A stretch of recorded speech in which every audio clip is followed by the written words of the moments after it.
Hello and thank you for joining me. I'm Krimey Kyndie, and today I want to talk about a case from March 2015, which involves a 17-year-old autistic boy who was charged with the murder of his 14-month-old half-brother by arson. Now, this case is intriguing as there is some question as to whether the charges were valid, as some of the facts of the case indicate that police and prosecutors may have twisted facts and engaged in dishonest tactics in order to secure the conviction of the teen. Please stay with me as I tell you the story, then tell me your thoughts in the comments, because I'm truly curious if I'm alone in thinking that there's a good chance a mistake was made in sending this young man to prison for 15 years. Today our story starts in Rock Hill, South Carolina, a smaller town located about a half-hour south of Charlotte, North Carolina. On the morning of March 6, 2015, firefighters were called to a small mobile home park located on Catawba Church Road after a fire broke out in one of the homes in this small community. When they arrived, they found the trailer home nearly fully engulfed in flames. 16-year-old Jacob Matthew Morgan, who goes by Matt, was outside the home, devastated and inconsolable, and being held back by neighbors from running back into the house. Now, Matt was the oldest of two children of Julie and Mike Hill, Mike being Matt's stepfather. Julie and Mike had a young child of their own, Matt's 14-month-old half-brother, Joshua Hill. That morning, Julie and Mike had left the home with Matt responsible for keeping an eye on baby Joshua. Firefighters would quickly learn that Matt was so insistent and desperate to get back into the burning home because his little brother was still inside. Tragically, 14-month-old Joshua Hill had succumbed to the effects of the fire and passed away before he could be rescued. During the subsequent fire investigation, it was discovered that there had been two separate locations where the fire had broken out, one in the living room and the other in the bedroom where Joshua had been sleeping. This fact alone was enough to create suspicion that the fires had been set intentionally and that the baby's death was not an accident. Because Matt was the only other person in the home when the fires started, he became the one and only suspect. After interrogating Matt for 5 hours without his parents' permission and the refusal to allow his parents to be present for the interview, police arrested Matt for and arson on March 9, 2015, 3 days after the fire that killed his little brother.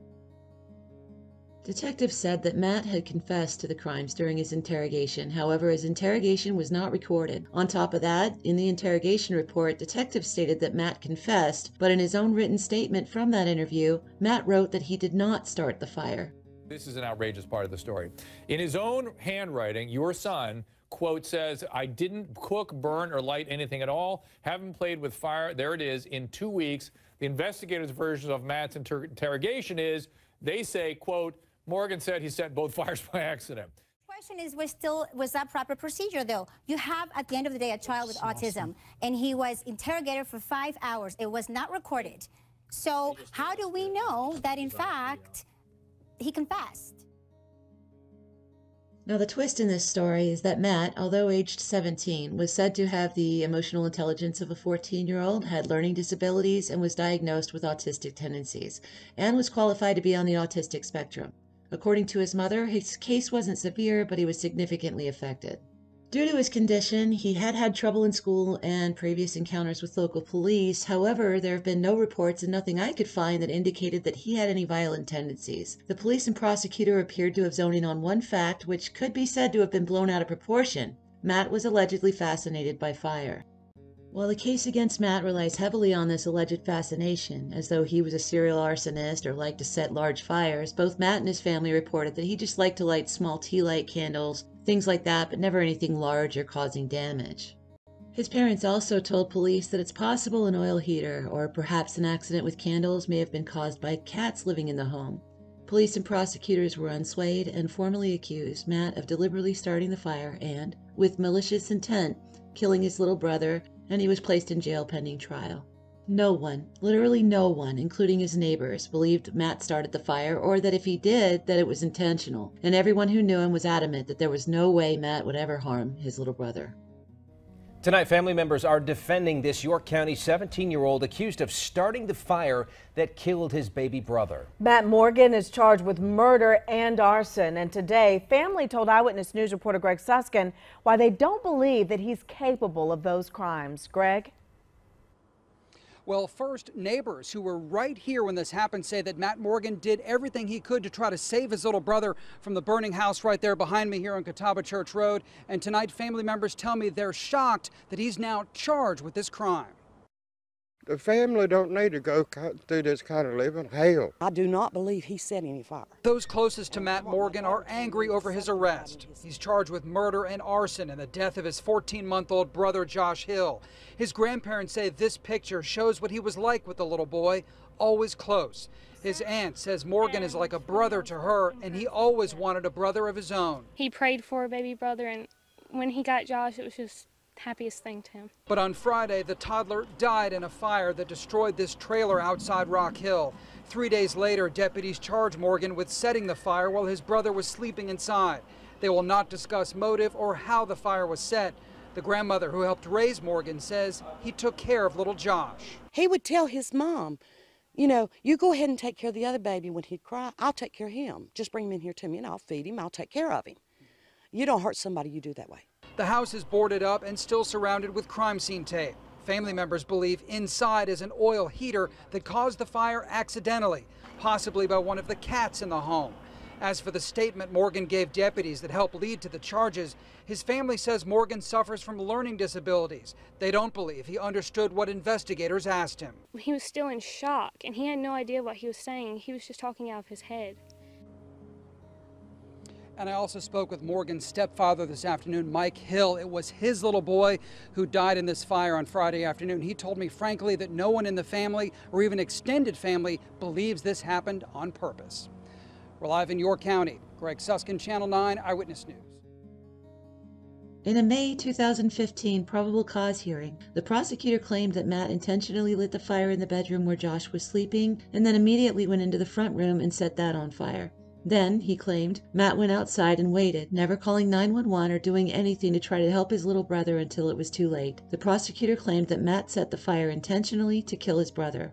Now, if you've been paying attention so far, you may be pretty concerned about the prosecutor's claims, as am I. We already heard the family say there's no chance Matt would have ever harmed his brother. We already heard his neighbors say that they had to hold Matt back as he was trying anything and everything to get back in and get his brother out. If you're already a bit bothered by what the prosecutor is claiming, the following clip may upset you even more. What follows is a recording of that probable cause hearing with the camera trained on Matt Morgan. He's been in jail for 2 months by this point. He's clearly terrified of staying in jail, and as the prosecutor makes these claims about him, you can see him mouthing, "I didn't do that," and "No, I didn't." He's even more devastated as the judge finds probable cause to hold him over for a murder and arson trial.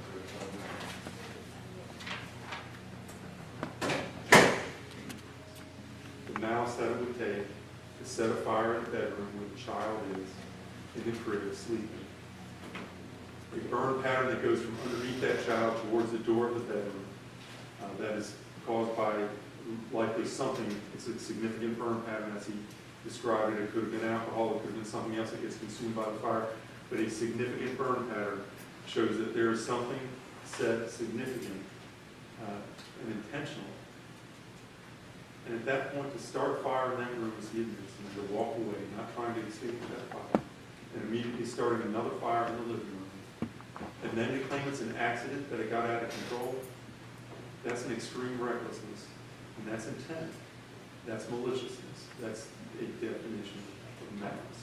And as you walk away from the fire that you've just lit in another room with a small baby, walk into the front room, light that fire, and then leave the residence standing outside watching it burn till it becomes too much to go back to.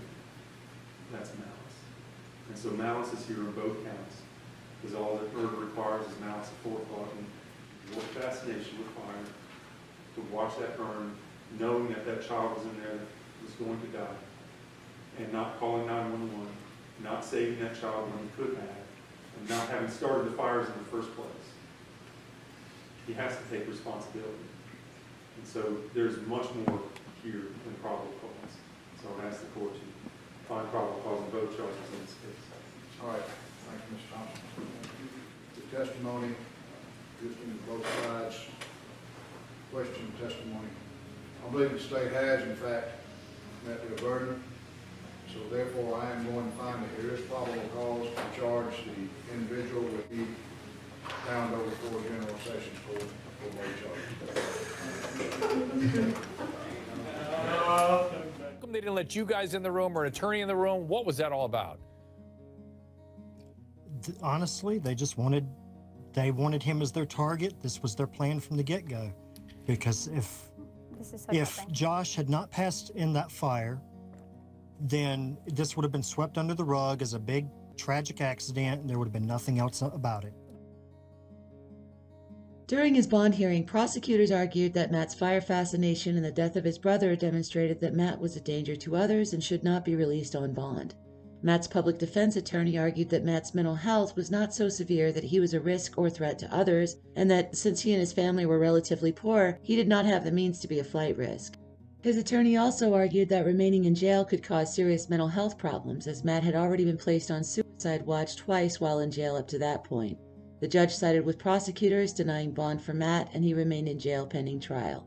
In September 2015, Matt was attacked by another inmate awaiting trial. According to reports, 17-year-old Kyndie Zaquan Miller, who was awaiting trial for 1 murder charge and 10 attempted murder charges, was caught on video attacking Matt. Miller was subsequently charged with assault and battery, but the report does not say what occurred that spurred the attack. Matt was not charged in the incident. On February 9, 2016, almost a year after the fire, Matt pleaded guilty to unlawful conduct toward a child, for which he received 10 years, and involuntary manslaughter, for which he got 5 years. He also received a 15-year sentence, which was suspended to 5 years probation for third-degree arson. To the arson charge, Matt made an Alford plea, maintaining his innocence while accepting punishment to avoid first-degree arson charges, which would have carried a minimum sentence of 30 years. He did all of this to avoid the original charges, which would carry the tone that the fire and the death of his brother were intentional and with malice, and which could have put him in prison for life, if not worse. Matt said in the hearing, "To kill him would be to kill a piece of myself."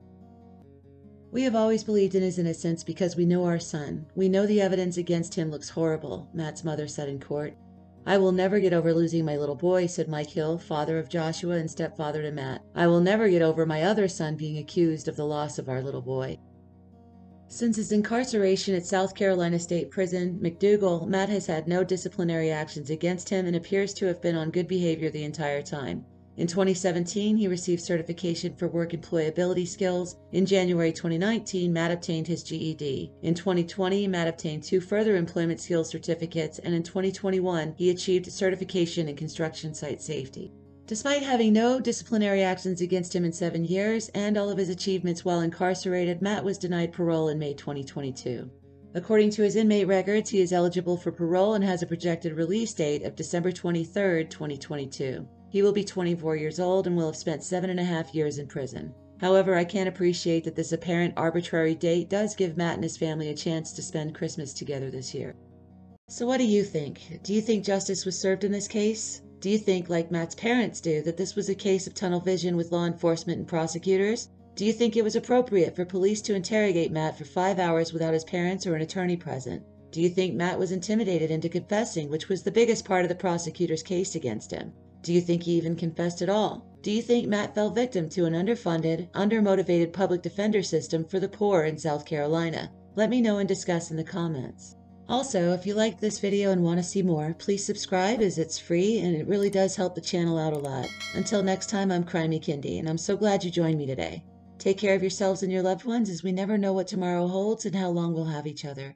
Goodbye for now.